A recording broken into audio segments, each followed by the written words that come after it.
உங்களுக்காக யாவற்றையும் முறித்து போட்டு சமாதானத்தின் கர்த்தர் உங்களுக்கு சமாதானத்தை தந்துள்ள வல்லவராய் இருக்கிறார்.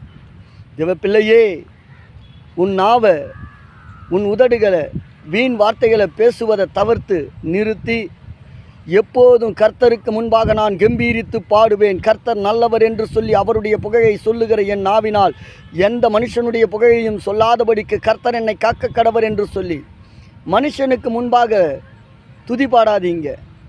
நீங்கள் நல்லவங்க, நீங்கள் உயர்ந்தவங்க, நீங்கள் அப்படி இப்படின்னு மனுஷனை துதி பாடுறதை நிறுத்திட்டு, மனுஷனை உயர்த்துவதை நிறுத்திவிட்டு, கர்த்தாவே நீர் நல்லவர், ஒரு மனுஷன் உங்களுக்கு உதவி செய்கிறார் என்று சொன்னால் அது கர்த்தருடைய அனுமதி இல்லாமல் எந்த மனுஷனும் உங்களுக்கு உதவி செய்துவிட முடியாது என்பதை நீங்கள் எத்தனை பேர் புரிந்து கொள்ள போகிறீங்க? பரலோகத்தில் இருந்துதான் உங்களுக்கு ஒத்தாசை வரும். சர்வ வல்லமையுள்ள கர்த்தராகிய இயேசு கிறிஸ்துவின் சிலுவையின் மரணத்தில் இருந்துதான் உங்களுக்கு ஆசீர்வாதம் வரும்.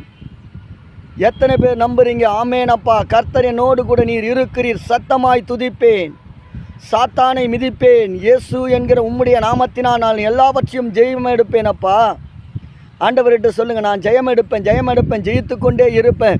ஜெயம் கொடுக்கிற கர்த்தர் நீர் என்னோடு கூட இருக்கிறீர். யார் என்னை தள்ளிவிட முடியும்? தூக்கி நிறுத்துகிற கர்த்தர் என்னோடு கூட இருக்கிறபடியினால் ஆமேன் சொல்லுங்க. கர்த்தர் உங்கள் கூட இருக்கிறாரா இல்லையா? ஏசப்பா உங்களை வழி நடத்துகிறாரா இல்லையா? அப்போ இயேசுவை அதிக சத்தத்தோடு துதிப்பீங்களா இல்லையா?